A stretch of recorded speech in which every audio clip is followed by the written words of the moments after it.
accounting policies. 2. The illusion of one size fits all. 3. Selecting the right policy. And 4. The rules of change. All right, let's kick things off with Section 1. What exactly are accounting policies?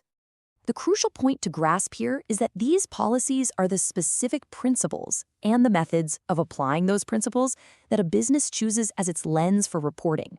They literally form the foundation of how financial statements are prepared and presented. You can kind of think of them as the grammar of the financial language a specific enterprise has chosen to speak. And no, they aren't just pulled out of thin air. They're built on foundational accounting concepts and conventions that structure how a business translates its daily operations into dollars and cents. Moving right along to Section 2, the illusion of one size fits all. See, because businesses operate in wildly diverse environments, they actually have a menu of options. There is no single exhaustive rulebook that works perfectly for every enterprise in every situation. I mean, an airline doesn't operate like a software startup, right? And a startup doesn't operate like a heavy machinery manufacturer. So they need different methods to accurately reflect their specific reality. Take inventory, for example. A company has to decide how to value it. Do they assume the first items they bought were the first ones sold, which is known as FIFO, or do they take a weighted average of all costs? The method they select is their chosen accounting policy, and it directly, materially impacts the final numbers. Which brings us to Section 3, selecting the right policy. So if there's this whole menu of options, how do managers actually choose? They can't just pick whatever makes the quarter look best, obviously. There are exactly 3 major characteristics that guide a company's selection to ensure they're presenting a true and fair view of their balance sheet and profit and loss account. The first philosophical pillar here is prudence. Prudence essentially acts as the financial anchor for a company. It means recognizing liabilities and losses as soon as they're even foreseeable, but only recognizing profits when they are actually realized. It's basically the accounting equivalent of hoping for the best, but explicitly planning for the worst. This ensures the company's value isn't getting artificially inflated by, wishful thinking. The second major characteristic is substance over form.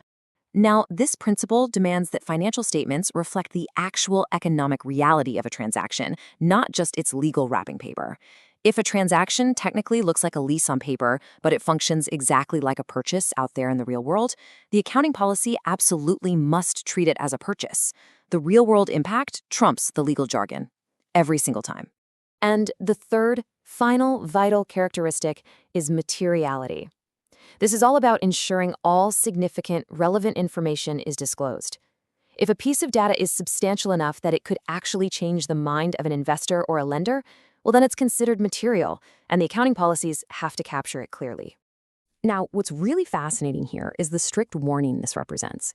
You can't just pick a wrong policy and then try to hide it by quietly disclosing it in the footnotes. Let's say a company adopts an entirely inappropriate treatment for something on their balance sheet.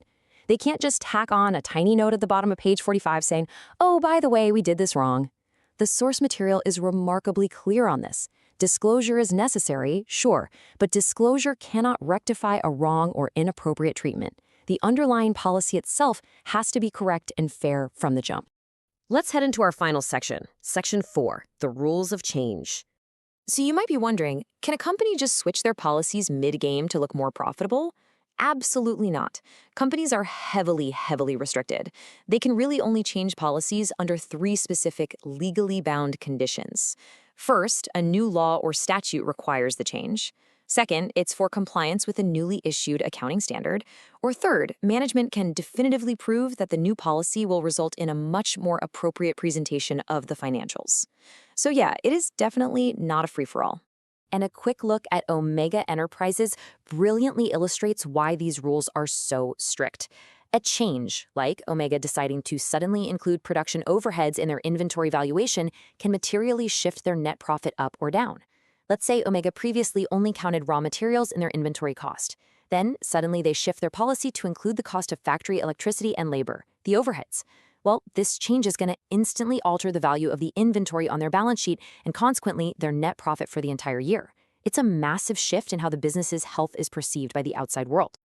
Because of that huge impact on the financial statements, the rules demand that the exact financial effect of any policy change must be strictly quantified. If a company changes how they capitalize interest or calculate depreciation, they can't just quietly make the switch. No way. They are obligated to tell everyone using those accounts exactly how much that specific policy change increased or decreased their assets, liabilities, and profits. Transparency is basically non-negotiable here. So next time you look at a balance sheet, I really want you to remember this explainer and ask yourself, what strategic choices did these managers make to tell you their financial story? Because the numbers you're seeing are the end result of countless decisions governed by prudence, substance over form, and materiality. Accounting is a rigorous discipline, for sure, but it's also a language, complete with its own nuances and dialects. Understanding the policies behind the numbers, well, that's the true key to unlocking the reality of any enterprise. Are you just reading facts, or are you reading a carefully constructed financial story?